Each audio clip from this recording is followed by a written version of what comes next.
Welcome to Still Talking Uncut. I'm by myself because these dudes don't know how to use it without me being here. Let me go on ahead and get them fellers up in here, man. It's going to be a minute. We got old Blood Stripe Brewing Company. Oh, man, one little outage. These guys don't know what's going on. Go ahead and get these fellers in here.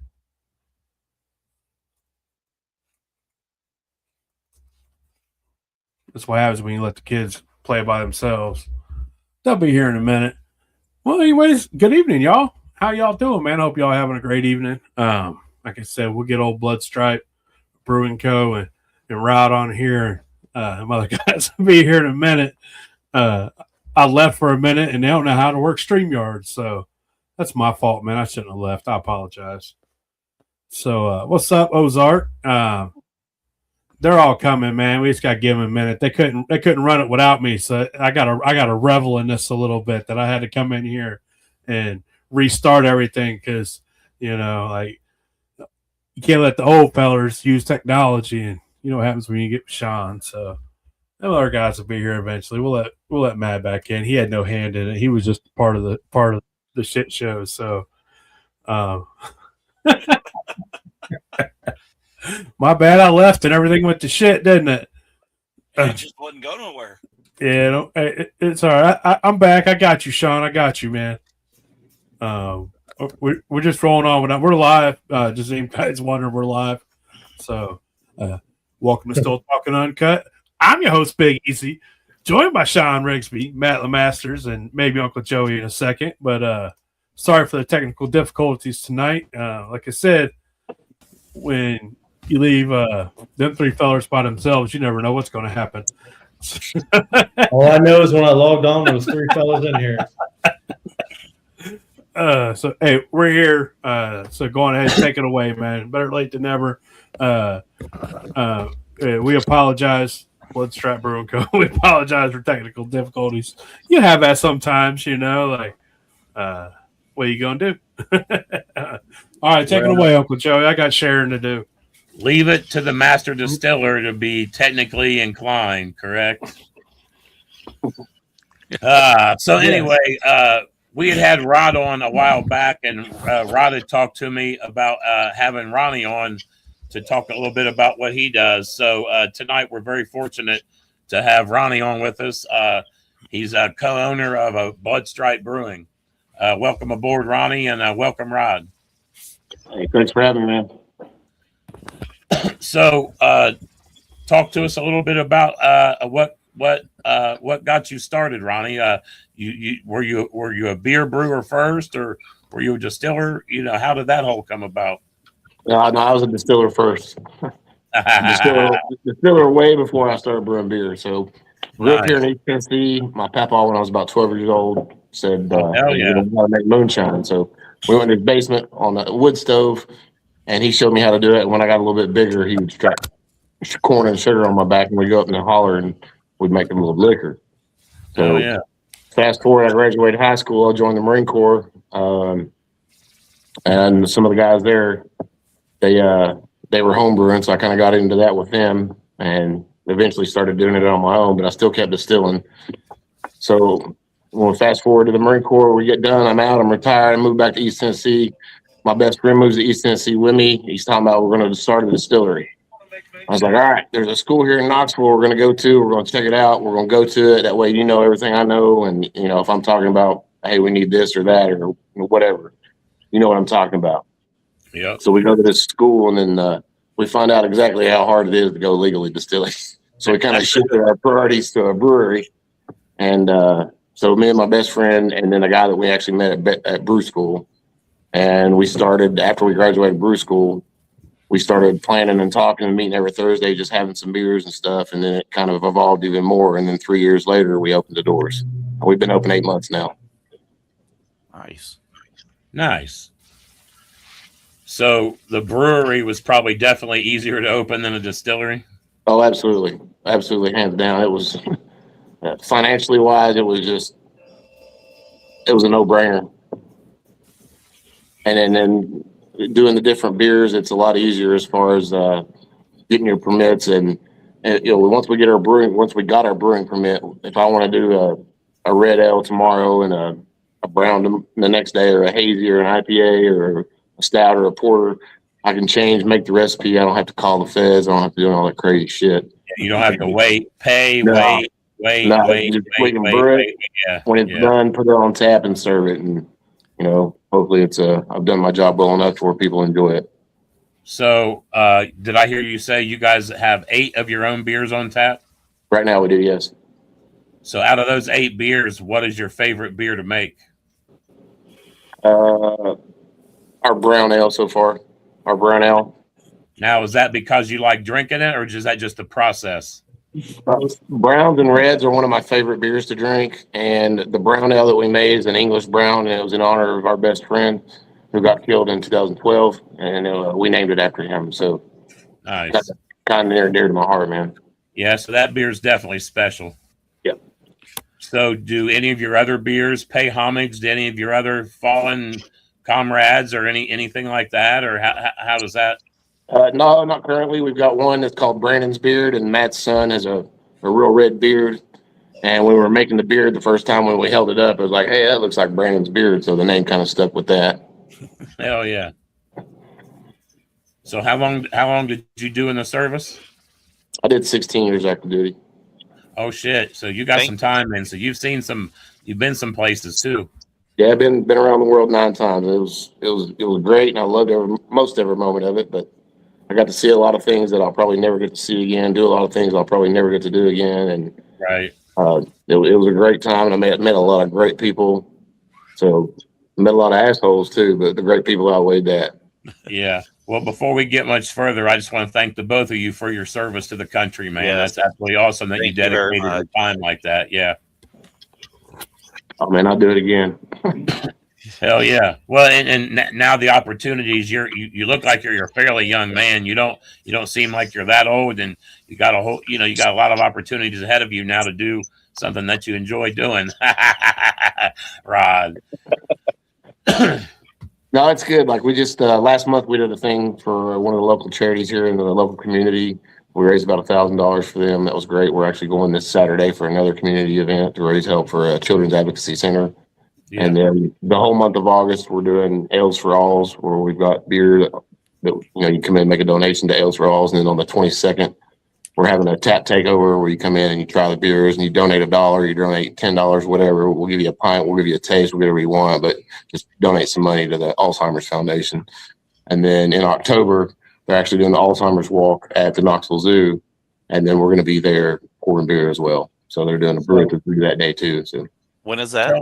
that's Before we go August. much further, where exactly are you located? We're in Alcoa, Tennessee. Okay. All right. Hell yeah.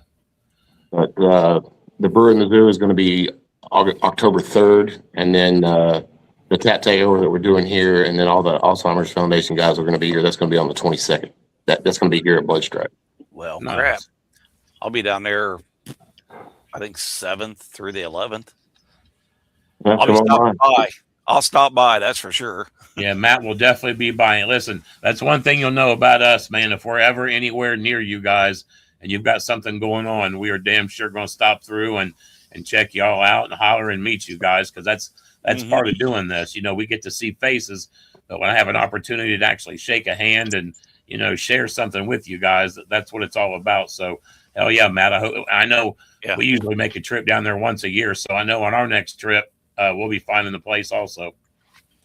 Yeah, if you want to get down here and come down here and do a podcast in the tap house one day, we'll do it to it, man. What am I sipping on? Well, Mark, I got some of our good old buddy Chris Lewis's bourbon tonight. The old Bainbridge bourbon. Shit's amazing, man. Oh shit. So you've been brewing for how many years now? 8? Did you just 8 months there? Did you brew any before, or did you just kind of just I've homebrewed off and on for about 15 years. I got really into it probably about 4 years ago. And then I really got into it. Well, Big Easy talks a lot about home brewing, man. He says it's so much work for home brewing to get just such a little product.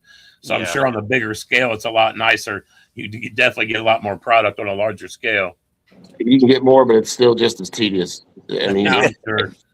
I tell you what, distilling is so forgiving when it comes to mashing in and fermentation and stuff. You've got to be, you've damn near got to be OCD clean with everything before you put it in the fermenter and make sure you've got a good product. And then that helps with consistency. If you're not consistent with your beer, you're not going to have a selling beer. So I've tried beer a couple times and it ain't my thing. I know Easy's talked about making beer and wine and that exact same thing. You know, a lot of good distillers come from good beer and wine makers, and because exactly what you said there, you're very thorough, you're very clean, your process is very clean, and you're very meticulous about what you're doing. So I'm sure it's a pain in the ass and a headache, but down the road, it's probably done your distilling, done good for your distilling. Oh, it's done a world of good. It's stepped up my games to about 3 different levels at least. Oh, yeah. And then a mentor of mine that I met when I was going through school and everything, Kevin Smith, he used to be the quality guy, and he's a microbiologist down at Jack Daniels. He's not there anymore, but he came in one day and he goes, the best distillers are brewers. Brewers make the best distillers just because they're so meticulous about cleaning and getting in there. It just transfers over. And it has, since I've got real serious about brewing, it's actually stepped up my distilling game a full world.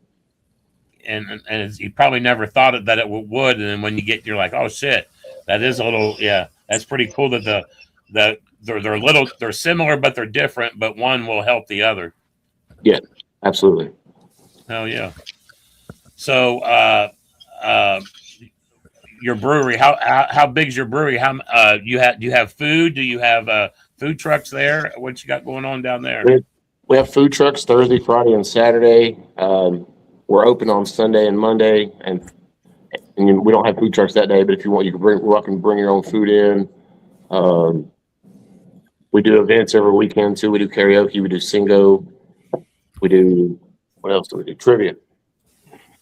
Oh yeah. And the last Sunday of every month, we've got a group that comes in and they call it Painting with Pints. And this lady, she'll bring in like painting supplies and canvas whatever they're working on. And then they pay a fee to her, and then she covers the first beer that they have, and and they can get more beer that they want. And it's a good time. There's been some cool projects going on in here. Hell yeah. We got a local brewery by us in the area, and it sounds similar. On Sundays, there's no food trucks. You can bring your own, and you'd be surprised. People will bring their own food in.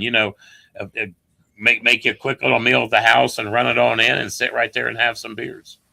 Yeah. Yeah, there's been groups come in here like on the off days that we don't have food trucks and stuff, and they've brought stacks of pizza in, and hey, bartender, you want a pizza? Yeah. Sure. You want to buy another beer? So what's your in the big term, on the big picture, how many beers would you like to have total on the taps of your own? Of our own, realistically, I'd like to probably have around 10. I'd like to build it up to about 15 long term, and then keep 15 of ours on, and then keep 5 guest taps. But I mean, it's just not just me. I've got 2 partners, so we'll have to talk about that and decide that. Right. Now, do you guys do any ciders or anything, or is it just all beers? It's all beer for right now. Hell yeah. And we do some seltzers too. We do a really good seltzer that we did a collaboration with Tridog with. It's a bourbon and cola seltzer, which took about a year to get it perfected, but now it's starting to get out in the distribution, and it's good. You get the taste of bourbon and Coke without getting hammered after drinking 2 glasses. Yeah, I mean, it's still an 8% seltzer, but it's quite a pretty heavy beer, but not really a beer, but it's you drink 2 glasses of bourbon and Coke like that, and you're gonna be done. Be interesting. That might be a big seller around the golf courses. I'm hoping so. Hell yeah. The ready to drink cocktails have really taken off. Those seem to be those hot sellers, man. Everywhere you go, everybody's got a cocktail in a can now. So that'll be a good seller, man. That definitely, you get a lot of guys that golf and a lot of guys that golf drink bourbon. So hell yeah. So how big of an operation do you have there at the brewery as far as how much can you make at one time? Right now I've only got one barrel fermenter that I can do. I don't have the glycol system to chill the 3-barrel systems we've got. I'm working on that. So I'm hoping to have that up and running by October. And I've got 3-barrel fermenters where I can make 3 barrels of beer at a time. So Nice. So what's the thing you guys have been planning on or talking about? What you were talking about, Uncle Joey, earlier. Oh, him and Rod are working on something. We'll talk about that there at the end. Yeah, we're gonna work on that. Let's talk about his distilling. So, move forward to your distilling. How long have you been distilling with Rod at Drop Zone? a little over 2 years. Hell yeah! Now, there's a couple of you distilled there, correct? Yes, there's me and Brandon. Hell yeah. So, what do you feel is was the hardest transition going from brewing to distilling, like on a bigger scale? I mean, because you got a pretty big still there at Drop Zone, don't you? Yeah, we got a 350-gallon still. Yeah, that's what I say. Rod's got a pretty big still in there. It's for commercial stills. It's very small, but compared to what I've been used to working on, it's a lot bigger. And I was never a big fan of reflux stills until I started working there. I was always pot stills, thump kegs, old school. It's just the way my papa taught me. And then I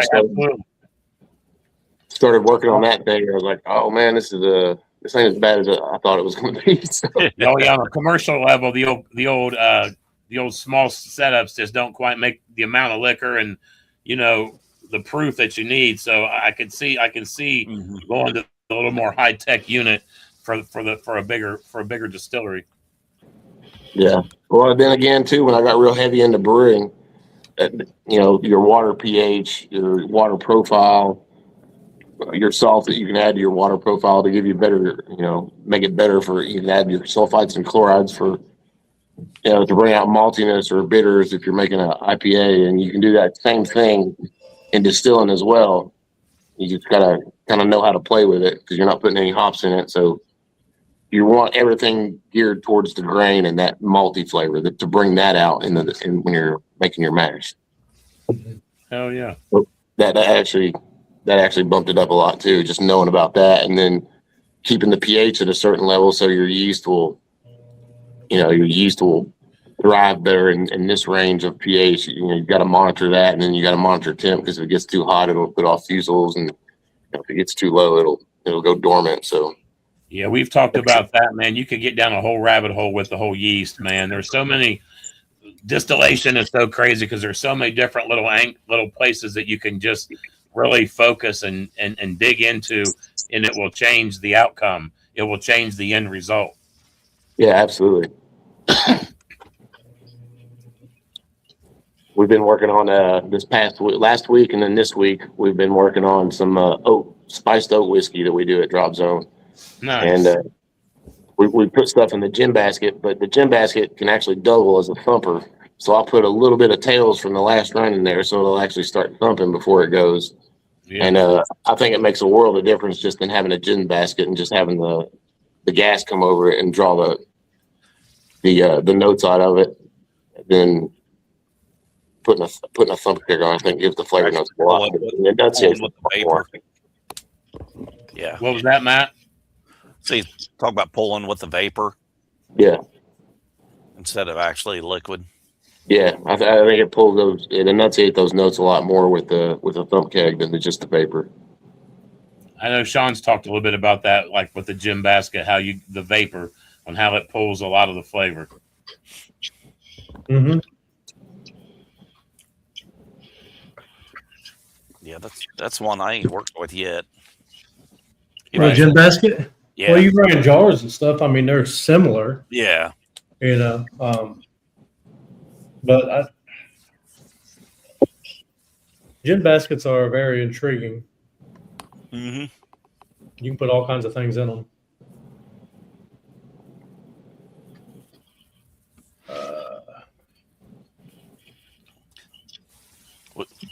Tell us what all beers you got on tap there.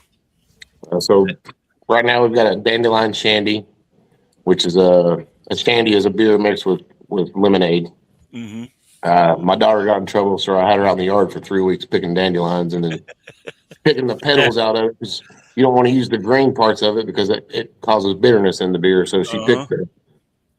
So I made that with a little bit of bittering hops, put the dandelion petals in as an aromatic, as an aroma, and then put a little bit of lemon zest and orange zest on it, and let it ferment. And when it got done, put the lemonade in the secondary, and it came out great. Came out really good. It's funny you say that. We got a buddy up here that made a pretty mean dandelion wine, and that's what he said. He had a field next to his house, and it would just get crazy with dandelions. He said, "Hey kids, get out there. We're picking dandelions." He said them kids were sick of picking them after a while, but they're too easy to not use. They're right there. You know, if you can make something solid with them, man, and you know how to do it, man, go for it. You know. It's funny because you say the dandelion wine, because it actually got me thinking about making a dandelion beer, and that's what reading about that. So yeah, it took me about a year working on that recipe before I was actually had the courage to brew it, because I was real skeptical about how it was going to come out. But man, it came out way better than I thought it was going to. And you know, the dandelion wine's old school, man. That goes way back. You know, people have been making that for a long time. Yeah. So we've also got what we got here? We got a Bandito. We got a Mexican lager, which is really good. Which we've got a gin barrel that we're about to fill up with the Mexican lager, and when that comes out, we're going to call that the Gunfighter. Nice. So hopefully in about the second week in September, we'll be pulling that out, kegging that, and getting that ready to go on tap. Hell yeah, that'll be interesting. So, and then we've got the Brandon's Beard, which is a smash IPA that we talked about earlier. We've got the Bourbon and Coke on. We've got a seltzer that for whoever likes seltzers. We've got a wheat beer. Right now, we've also got a pineapple wheat beer, and we've got a Marzen, which is a German Oktoberfest beer. It's a lager, and the brown ale, the Jev ale. So does the seltzer sell pretty good since you've had it going?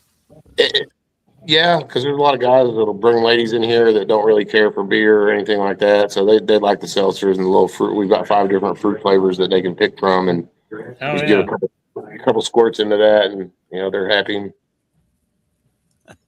Well, everyone knows you got to make the ladies happy, or you're not going to make. If you got your lady with you, if she can't find something, you're not hanging around. So that's you have to make something that the ladies will drink, and yeah, hell yeah, man, you got to. Yeah. So as the cold weather we're starting to roll in here, probably around September, we're going to release a Kit Kat stout, and it's going to be real wafery and real biscuity, and it's going to be real good, almost like a Biscoff butter, but you can't use Biscoff butter in beer; it's too fatty. Oh yeah, way too much fat in that probably. But it'll have a flavor almost like that, so it's going to be good. I'm excited about that one coming back out too. Hell yeah. So, you got Rod beside you there still, right? Yeah, he's sitting here watching TV. All right, get him back in here. We're ready for him. Come on, Rod. Come on, buddy. There he is. So what's been going on, Rod? How things going with you, brother? One day at a time. That's all we can do. You're a busy man. I know you got several things going on. You got anything new popping off the distillery? You got anything happening down there? We're working on a couple of new flavors. We've got held up right now because our dadgum proofer's gone down. So that's held us up for getting out some new product. We've got a black cherry vanilla that's sitting, waiting to be done. I've got a butter pecan that I'm waiting to do. And those will be our 2 new flavors for the summer and the fall. Hell yeah. Nice. Yeah, so your proofer's down? Yep. It never goes down until you need it. Once you need it, then that's when everything tears up. You know how that is. Absolutely. When you need to mow the grass, the belt goes on the mower. Absolutely. 100% every time. So I'm sure you're excited to get those out, man, for sure. Mm-hmm. Yeah, I've actually taken some of the black cherry and taste tested at the bar. And everybody that's tasted it's like, why can't we buy it right now? I'm like, well, you can, but you'll have to circle around back and get it because I can't legally sell it to you up front. Absolutely. And it just sucks, man, that, like you said, you got it waiting and going, and it's like, oh, okay. Is it something you can hopefully get fixed soon? We're hoping tomorrow? Parts, It's supposed to be yeah. here tomorrow. Yeah, Yeah. the part's in Knoxville right now at the UPS hub. Supposed to be delivered tomorrow, and then hopefully when that gets here, we'll get her going. Oh yeah. Well, hopefully you get her going and get her on the shelf, Yeah. man. That's awesome. Yeah, I think it's going to be I think it's going to be a really good seller for us. Sounds like Oh, it will yeah. be. So tell us a little bit about your guys' friendship and how it started and what you guys kind of collaborate on, man. Talk to us a little bit. Well, we were both in the military. Of course, I was in the Army. He was a Marine. So you know how that's going to turn out. But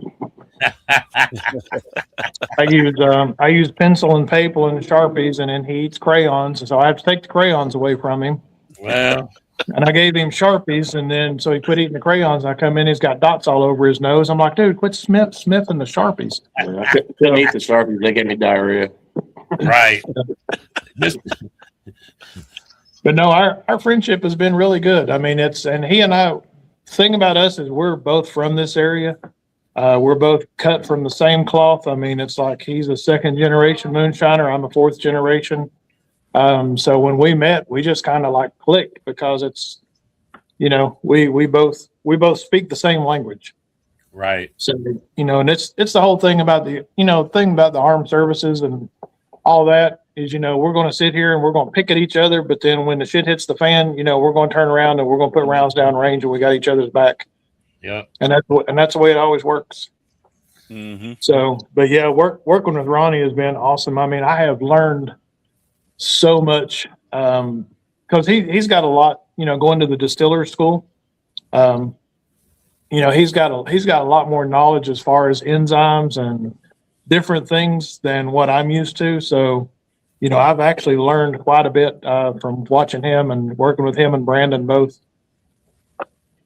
I always call Brandon, if you ever watch the Muppets, he reminds me of Beaker off of the Muppets. So it's like a Muppet laboratory over here at Drop Zone. Right. You got the smart one. You got the smart one, and then if you're looking at the Muppets, Ronnie, I'd compare him to Animal, and then Brandon would be Beaker. So, but no, that's it. We had a mutual friend that introduced us, and that's how we met.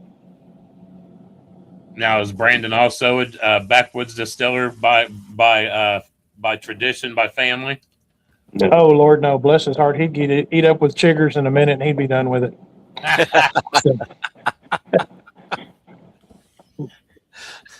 No, but he is Brandon. He is very, what do you say, scientific? Yeah. But Brandon went to the distilling school, the brewing distilling school, same one I did. And he was working at one of the other distilleries right there in Knoxville.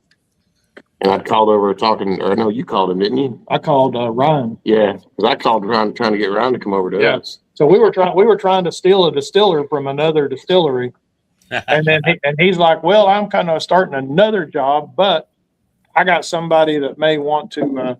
He said, "I've got somebody here that's on the bar, but he really wants to distill." So he sent Brandon over to us, and here we are. I think Brandon's been with us for a year now. Yeah, right out of here. Hell yeah. Nice. So talk a little bit about some of the projects you guys got working on. You guys do I know you guys got stuff going on at the distillery all the time. The brewery seems like you keep that place jumping too, man.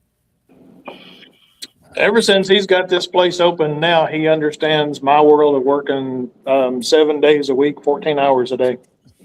Yeah. And that's what he came telling me one day. He goes, damn, I didn't realize you work like that till I got this down here going. And so now he's in it 7 days a week too. Yeah. Yeah, I'm gonna go home and run busy. I'm busy. I'm gonna go home and make a run of liquor tonight. So Hell yeah. I'm gonna go home and walk the dog and go to bed.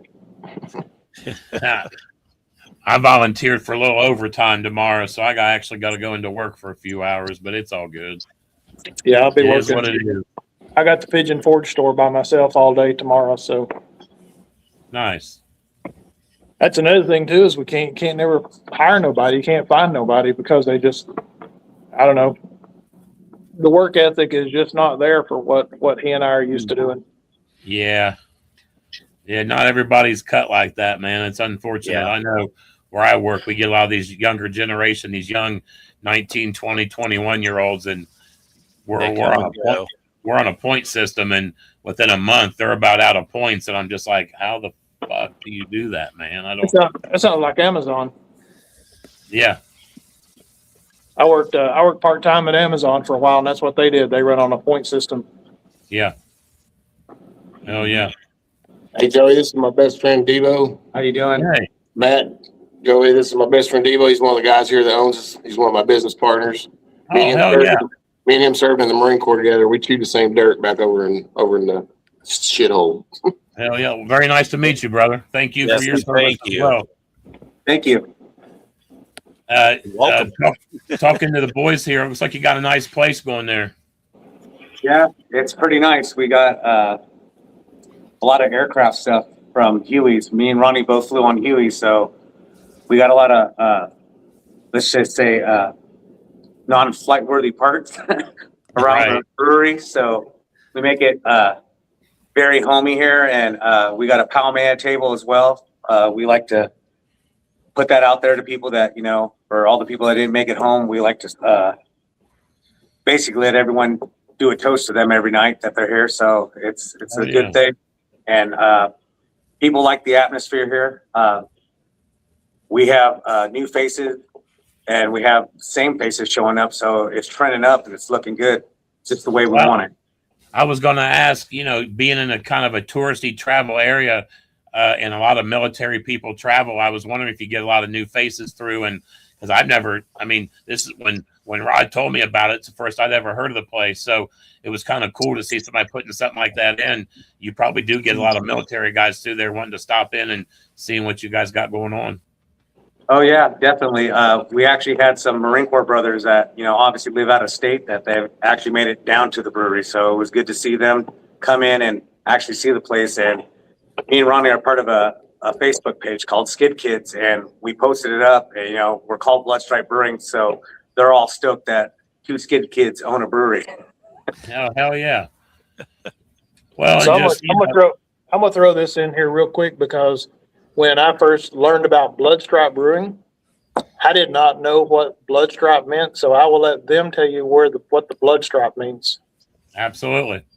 So it started off in the Marine Corps for the Battle of Chapultepec. So it's for all like the tenacious fighting that the Marines did to take over that castle.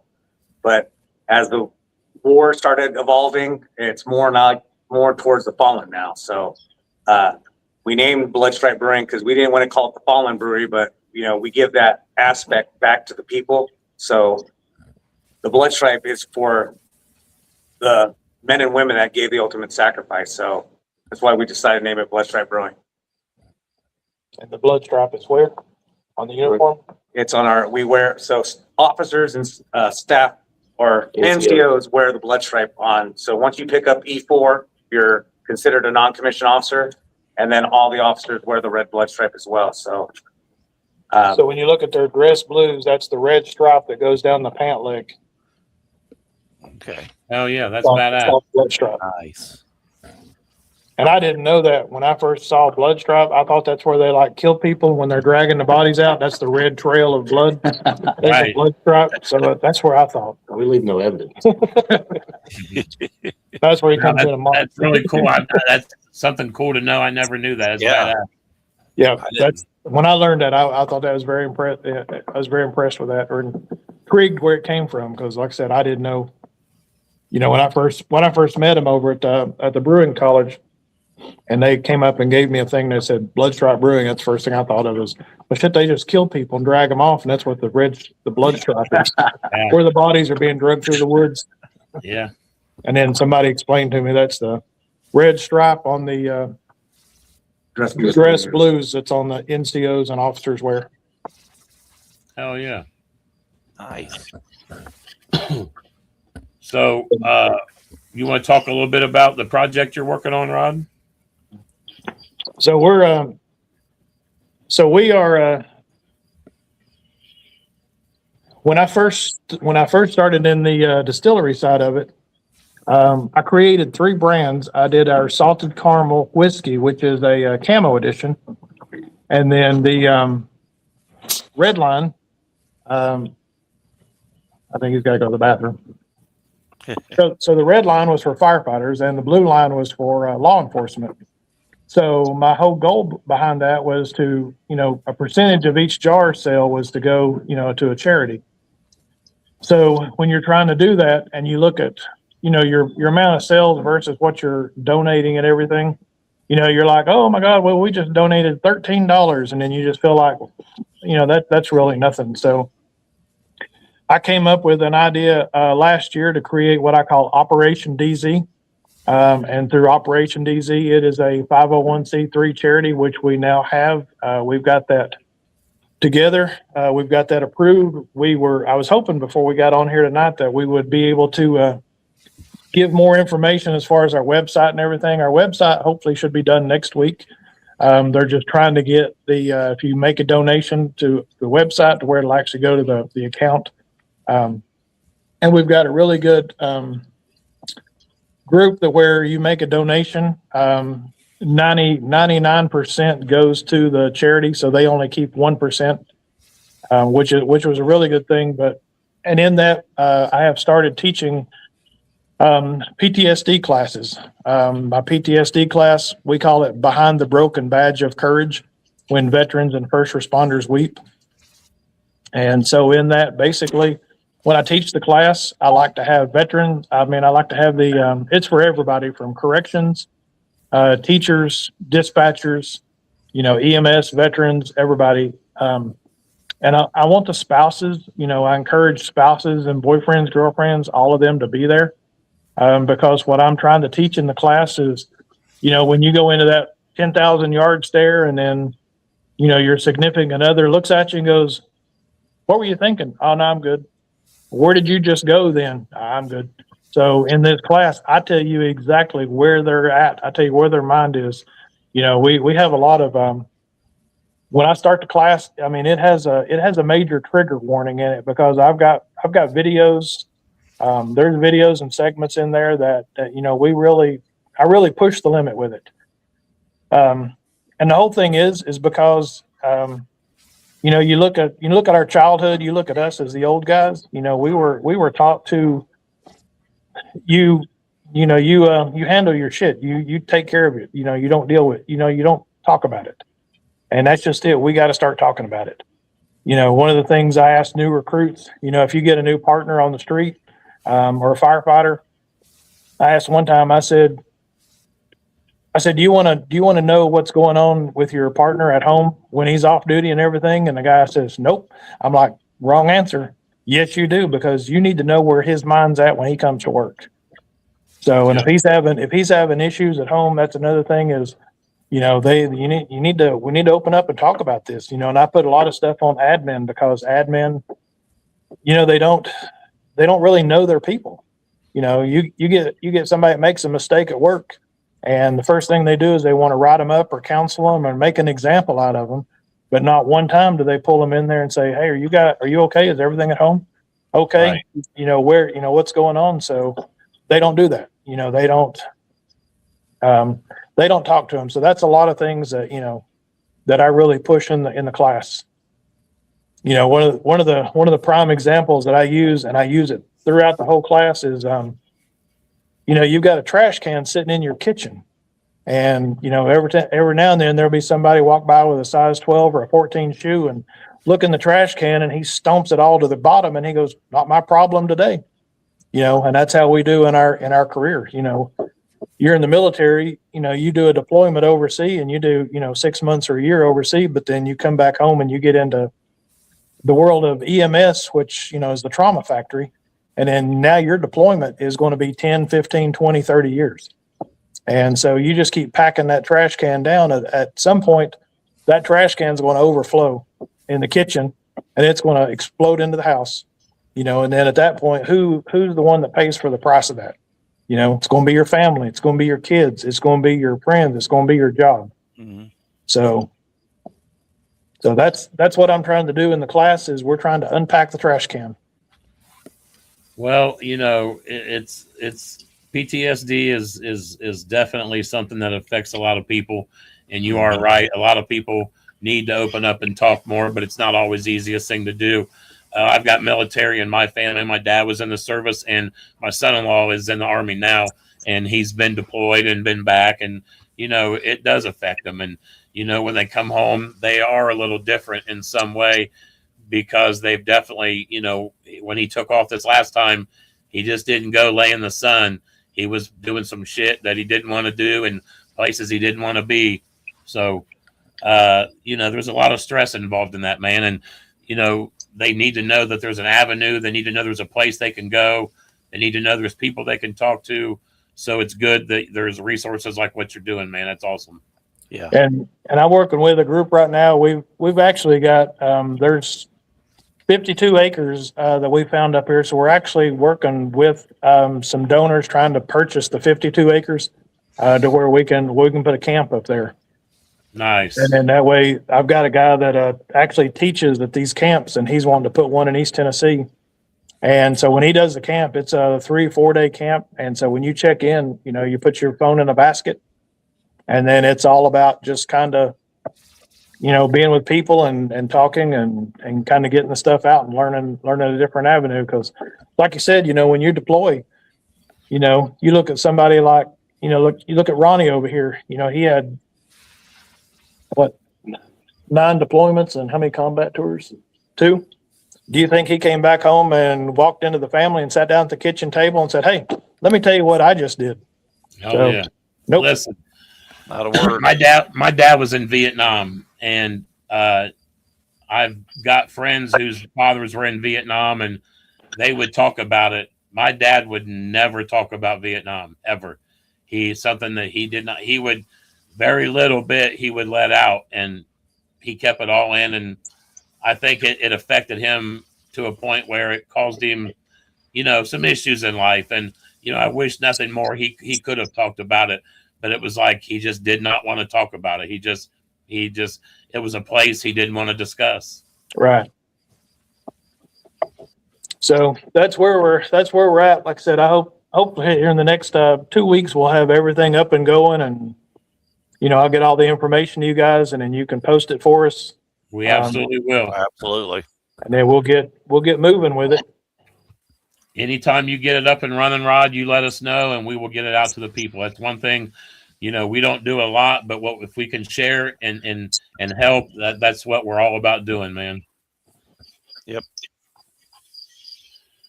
You got anything coming up at Drop Zone you want to talk about before we hop off here?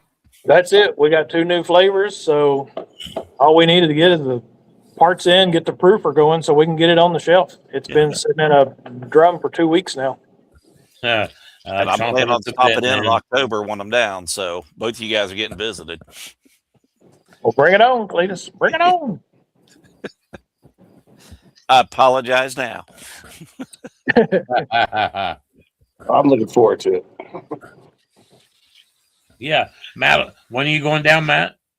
October 7th through the 11th, I believe. There you go. It's our anniversary, so the wife will be there. Get her with lit her up with her Bud Light box. With her, when she gets going, you don't know what's going to happen. It'll be a good time for somebody. Keep her away from my wife. She likes the Bud Light too. Oh. Well, Ronnie, we appreciate you hopping on and talking about Blood Stripe and a little bit about yourself. Matt's going to come down here soon, and when I get a chance, I'll make it down. And Rod, it's always good talking to you too, brother. We appreciate you coming on, and always good to hear about what you got going on. We appreciate the both of you, your service, and definitely the project you're working on, man. That's definitely gonna help a lot of people out, man. It really is. Absolutely. We appreciate you guys getting us on here. So letting us get the word out. Like I said, last time we talked, he was trying to get this place open, and that's why I was pushing him, because I'm happy to see somebody else get in here and do something good. And then he created this thing here called a Tickle Me Butthole or Elmo or something, and it is amazing. And then about 3 of these, and you don't care. And did you just have some surgery too there, Ronnie? You were down with some surgery. Yeah, I had my ankle rebuilt back in February. That don't even sound fun. No, it's tomorrow. Wednesday's my last day of physical therapy, and I can't wait to not have to go there and do that crap anymore. So are you full of like pins and screws and plates and shit? I got a couple screws down in there and some fake ligaments. So okay. Got some pig ligament in there, do you? What you got? Something like, I don't know. And then they got some sort of mesh in there around my ankle to keep it stable. So I don't know. I ain't a doctor. I'll let the doctors do the doctor. I'll stick to the liquor. And hey, I like to hear that, man. Well, I hope you heal up, and I hope things keep going good for the both of you, man. I appreciate y'all having us on. I'd say between the amount of stuff that's in us, if we both died and they found our bodies, you could take the metal out of us and build a robot. So the both of you definitely set off metal detectors. Oh yeah. Yeah. I flew down to Texas last week and went through the scanner, and it's like, come over here and talk to me a minute. Yeah. And they probably don't believe you, do they? Pictures don't lie. A lot of times they gave my mom a card to fly with. She just handed them like, I got this, because my mom had a bunch in her. She just handed it to them. Yeah, I got this going on. Yeah, that's what I've got a card to fly with. Between the metal in my back and 6 stents, I light that thing up like a Christmas tree. I bet you do. Well, I appreciate you guys both coming on, and we will definitely have to have you both on again and talk more about what you got going on once you get it up and running. Absolutely. We'd love to. Yeah, get that link to us. We'll get it out there. Yeah. Matt, who we got on next week? You do the scheduling. I don't know. I'm just a creepy guy in the corner. Oh shit. I think we're gonna have the Tin Man benefit back on. We're trying to help a benefit up here, man, called the Tin Man benefit. We got a guy up here that had a heart transplant. Now he gives back. He picks a family and he does a big benefit run and donates all the proceeds. 100% of the proceeds are donated to the family of a heart transplant patient. So we're trying to help them out as much as we can. We can't do much, but we try to do what we do up here, man. That's all we can do. Hey, every little bit helps. Yes. We appreciate you guys coming on. You guys have a good night. Thank you guys for joining us, and we'll see you next Monday. Yeah. Absolutely. Thank you, guys. Thank you. Thank you.